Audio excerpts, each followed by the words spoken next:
talk to you today about a subject called convict kids. Not two words you hear to put together very often, is it?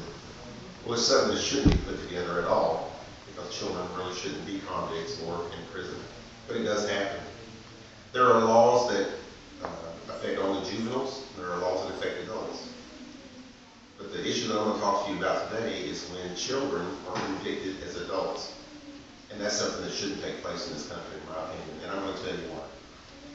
Children shouldn't be tried as adults because they do not understand the consequences of their actions. We have double jeopardy in the fact that there are some things that we say children can and cannot do. And there's other things over here that we say they can and cannot do unless they do this. And so that's what I'm talking to you about today. We have studies that show that children cannot understand the consequences of their actions when it comes to sexual activity. Isn't that true?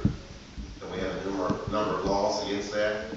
So when I speak of children, I am talking about people specifically under the age of 12 or 13. So if they cannot understand the consequences of making decisions about their body and stuff like that, then we make laws about that, and that's what we do, and we kind of keep to them. Their bodies, the reasons they can't do that is because their body may be developing sexual characteristics, but their minds and other things, their emotions, are not prepared for the consequences. Their emotions are swayed, they're going through other changes in their body, so no matter how adult a child may look, they're not an adult because of that. The second main reason I was going to talk to you about this is that studies have shown that they cannot understand the full consequences of using drugs or alcohol. And yeah, we probably know some adults that are the same way, right? But children specifically do not understand the consequences of liver disease, habits that cause bad, things that happen in your family. It can cause you to steal from family members that you love and do things and say things that it's not a part of their character. So they don't understand that somewhere down the road, they're going to look back and say, I wish I hadn't done that because of the consequences. Society shouldn't be so focused on retribution either of crimes that they'll take a category like murder and say, okay, because a kid did it, we're going to bend the rules a little bit here. No, they can't make decisions about sexual activity. No, they can't make a decision about drugs and alcohol until a certain age, but murder, oh yes, they can. Now, that does not make sense to me. If they can't make sense or understand the consequences of their actions when they're young for all these various different reasons, how in the world are they going to make a decision about murder? Why would a child murder? Well, there's many different reasons. One of the main reasons is they have not learned how to control their emotions or their thought process. Just like in sexual activity, using drugs or alcohol, it's the same thing. Something's happened somewhere along the way, chemically, abuse, environment, whatever it may be, but they feel like this is my only option. I'm going to go kill somebody. When I was younger, I had a friend that I used to hang out with. I walked around at his house many days after school just to hang out. One day he's back there and he's using a weapon. And he's shooting things, and I'm like, hey, what you doing? He said, I'm practicing. I said, all right, what are you practicing for? He said, I'm going to take this gun to school. I went, what?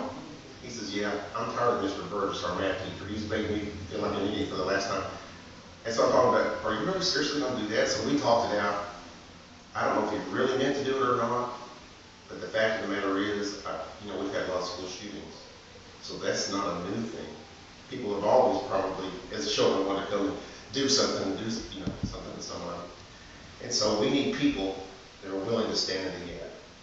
And that's what I'm going to ask you to do, is to take up for the people and for the children that haven't had a voice before. You need to speak to senators and representatives about this. We can't just let this go.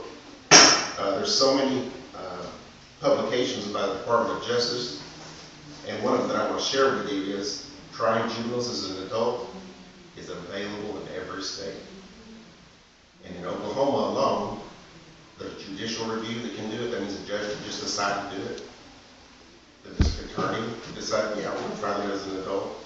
And there are other means. It's almost impossible for a child to say no, or the family, or anybody else else and say, no, I don't want them to try as an adult.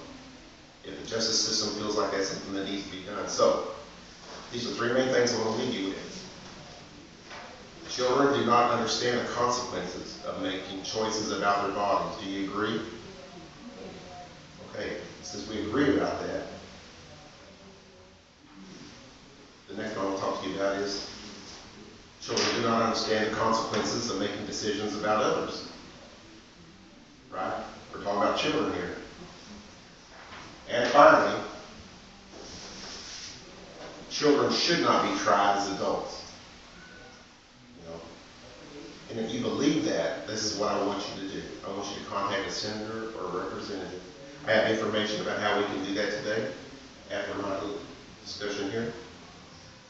And I hope that you take this seriously because it could be one of our family members like this young lady right here. All right. It's important that we take action today.